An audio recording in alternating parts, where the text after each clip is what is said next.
हामिद रजा साहब, आप इमरान खान के इत्तेहादी सिर्फ इंतखाबी सियासत तक ही हैं या फिर जेल भरो तहरीक में भी उनके इत्तेहादी होंगे, और क्या आप भी गिरफ्तारी देने के लिए तैयार हैं सर? जी बिस्मिल्लाहिर्रहमानिर्रहीम, बहुत शुक्रिया पारस बीबी। देखें, जेल भरो तहरीक में इंशाल्लाह सबसे पहले फैसलाबाद से जो है वो मैं खुद गिरफ्तारी दूंगा, और मैंने तो मेरे ऊपर तो बगावत की FIR भी निहाल हाशमी साहब काट चुके हुए हैं, और जितना टाइम आपने निहाल हाशमी साहब को दिया, मैं चंद चीजें सिर्फ यहाँ पर क्लैरिफाई करना चाहता हूँ। उनको क्लैरिफाई करने से पहले जरा एक बात ये बता दें, आप कह रहे हैं आप पे मुकदमात बनाए हैं, तो बगावत का मुकदमा बनाया है आप पे, क्या उसमें दिफात लगाई है सर? ऐसा क्या काम किया था आपने?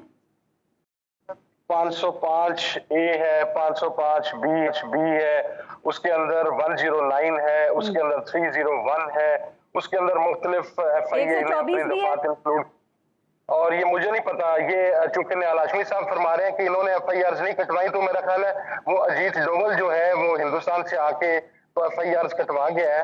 तो अब देखें, अजीत डोवल हमें गिरफ्तार करने के लिए आता है कि ये शरफ भी राना सनाउल्लाह साहब को हासिल होगा।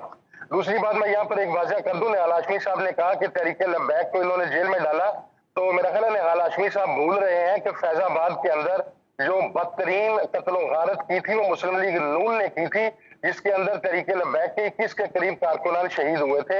और ये जो सुन्नी मसलक की बात कर रहे हैं, उस सुन्नी मसलक को पॉलिटिकली और बैंड आउटलेट से विक्टिमाइज करवाने वाले बंदे का नाम राना सनाउल्लाह था, जो हम आज भी ओपनली कहते हैं कि उसके जो मरासम है वो बैंड आउटलेट के साथ। सर वो मसाले की बात नहीं कर रहे, बात करें सबके साथ ही जुल्म हुआ है। आप अभी जमानत पे हैं हामिद रजा साहब? नहीं, मैंने जमानत नहीं करवाई जी, मैं नहीं करवाऊंगा। अच्छा, खान साहब गिरफ्तारी देंगे जेल भरो तहरीक में? बिल्कुल देंगे, क्यों देंगे? तो मतलब सिर्फ कारकुनान और सेकंड टीयर थर्ड टीयर की लीडरशिप ही नहीं होगी, आप कह रहे हैं खान साहब भी इसको कामयाब बनाने के लिए गिरफ्तारी देंगे? तो फौरन दे देंगे, बुध को ही दे देंगे या 2-3 दिन बाद देंगे अगर हुकूमत गिरफ्तार नहीं करती तो? हिकमत अमली पाकिस्तान तरीके इंसाफ की है, लेकिन मैं सिर्फ आपको एक बात वाज़ह करना चाहता हूं कि कत्ल को सेकंड टीयर थर्ड टीयर या कारकुनान की हद तक बात नहीं है। इमरान खान साहब ने खुद भी गिरफ्तारी देनी है, लेकिन उसकी अनाउंसमेंट जो है वो पाकिस्तान तरीके इंसाफ या इमरान खान साहब खुद वक्त के ऊपर देंगे। लेकिन इस बात के ऊपर बिल्कुल क्लियर है, मैं डे बिफोर यस्टरडे खान साहब के साथ मीटिंग करके आया हूं and he is very clear on it. और पारस बीबी 2-3 चीजें मैं यहाँ पर बयान कर दूं। आपने इंटर में मरियम बीबी का वो चलाया, आपके बच्चे आपके बाहर हैं और आप यहाँ पर हैं, तो वो जो पाकिस्तान बचाने की मुहिम चला रही हैं उसके अंदर वो अपने दोनों भाइयों को भी पाकिस्तान ले आए, अपने अब्बाजी को भी पाकिस्तान ले आए, अपनी साहबजादियों को भी पाकिस्तान ले आए, अपने बेटे को भी पाकिस्तान ले आए, ताकि पाकिस्तान चलाने की मुहिम जो है वो अच्छे तरीके से चला सके। उससे आगे बढ़कर जो एक बात की जाती है कि वो इमरान खान की टांग से प्लस्तर नहीं उतरेगा, तो प्लस्तर तो उतर जाएगा इंशाल्लाह। सबने वो फायर लगे हुए देखे हैं, लेकिन मियां साहब के प्लेटलेट्स आज 2 साल दोबारा जो ही पाकिस्तान आने की बात होती है तो वो प्लेटलेट्स उसी वक्त दोबारा डाउन होना शुरू हो जाते हैं। ये देखिए एक हद होती है। और ये जो बात कर रहे हैं कि इमरान खान साहब लोगों के बच्चों को भेजेंगे, ये भाषण मुस्लिम लीग नून बासियत जमात सुप्रीम कोर्ट के ऊपर हमला नहीं किया, उसके अंदर पाकिस्तान मुस्लिम लीग की जो क्यादत है और पाकिस्तान मुस्लिम लीग खुद शरीक थी। अब ये कोई ऐसी पार्टी दे जो भाषण देने का हक रखती है, जिसने इस किस्म की पॉलिटिकल विक्टिमाइजेशन ना की हो। रही बात इस चीज की, ये मुकदमात ये सब चीजें, देखिए इट इज नथिंग न्यू। और अपना मेरे बुजुर्ग हैं निहाल हाशमी साहब ये फरमा रहे थे, मैंने इनके फरमाने से पहले अभी आपने मरियम नवाज की बात, नवाज ये कह रही है कि जल्द मियां नवाज शरीफ जो है वो वापस आ जाएंगे, वो आने वाले हैं, और उन्होंने आपको याद है आते भी खुशखबरी सुनाई थी। आपके तवस्सुत से एक सवाल करना चाहता हूँ हमारे बुजुर्ग निहाल हाशमी साहब इनसे, कि अभी ये कह रहे थे कि पहले हमें मुल्क की खिदमत कर लेने दे और माशी हालात को ठीक कर लेने दे।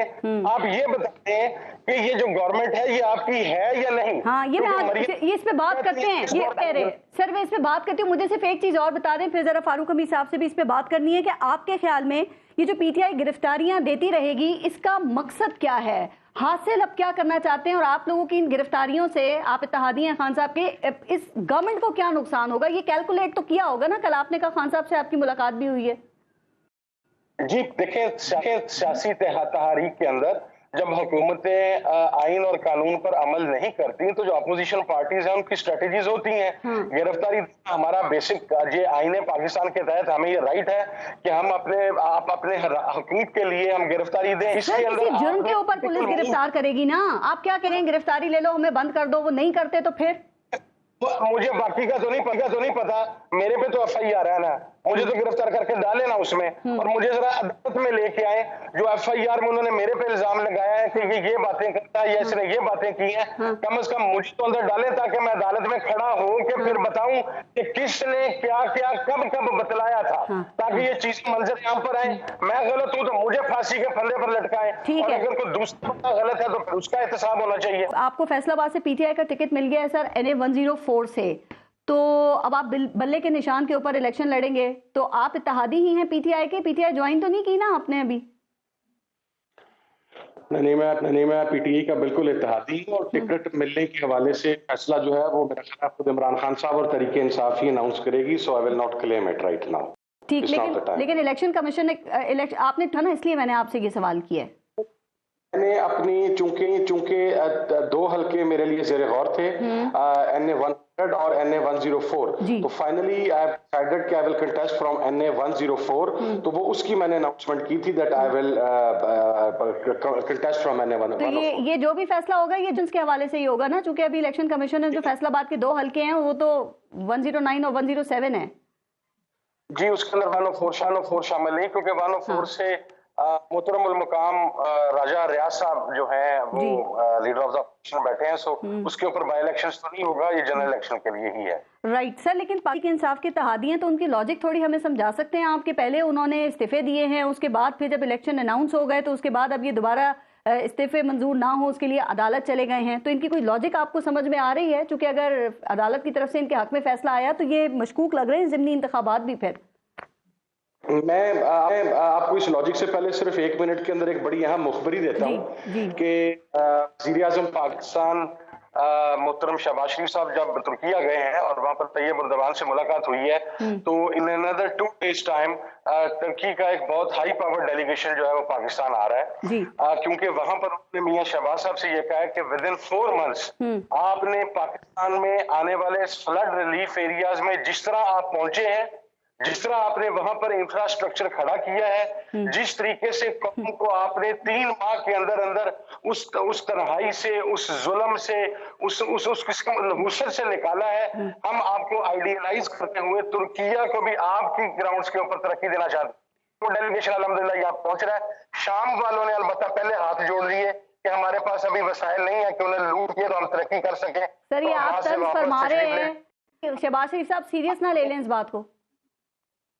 वो शहबाज शरीफ साहब जी वो सीरियस ले भी लें तो उनकी 86 रुकनी कैबिनेट में से उनकी पार्टी की नायब सदर, उनकी पार्टी के सरपरस्त, उनकी पार्टी के बानी, वही उन्हें सीरियस लेने के लिए तैयार नहीं, तो और क्या सीरियस? अच्छा, थोड़ा सा टाइम है। आप KPK और पंजाब सूबों में इलेक्शंस के हवाले से जरा बता दें। आपको पता है मामला सुप्रीम कोर्ट में चला गया है और फिर लाहौर हाई कोर्ट ने पंजाब में इलेक्शन कराने के लिए 90 दिन का हुक्म दिया है इलेक्शन कमीशन को, तो इलेक्शन कमीशन भी इंट्रा कोर्ट अपील में है। आपको ये इलेक्शंस दोनों सूबों में नजर आ रहे हैं हामिद रजा साहब, या नहीं होते तो ये आइन की खिलाफवर्जी होगी?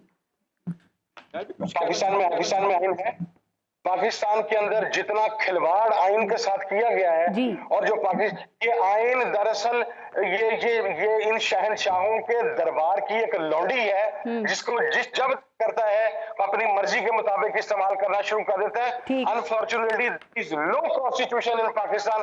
पाकिस्तान के अंदर कोई आइन नहीं है, क्योंकि अगर पाकिस्तान के अंदर आइन होता तो पाकिस्तान के अंदर लोग 2 वक्त की रोटी क्यों ना तरस रहे होते, लोगों के बच्चे बेगुनाह 6-6 माह से जेलों के अंदर ना पड़े होते, लोगों के पास खाने के वसाइल मुयस्सर होते, पाकिस्तान के अंदर कातिल, डाकू, मुजरिम इक्तदार के ऐवानों में ना बैठे होते, पाकिस्तान के खिलाफ साजिश करने वाले लोगों को। सर अगर गैर आईनी काम होता है हम अब, तो क्या फिर आर्टिकल 6 लगेगा? और ये भी बता दें कि फिर किस पे लगेगा और कौन लगाएगा? सर आर्टिकल 6 बिल्कुल लगेगा, लेकिन आर्टिकल 6 लगेगा जो पाकिस्तान के इस्तेहकाम की बात करता है, जो दहशतगर्दों के खिलाफ बात करता है, जो अफवाज पाकिस्तान की हमायत की बात करता है, जो बैरूनी एजेंसियों की बात करता है, जो पाकिस्तान की बका की बात करता है, उन सब के ऊपर आर्टिकल 6 लगेगा।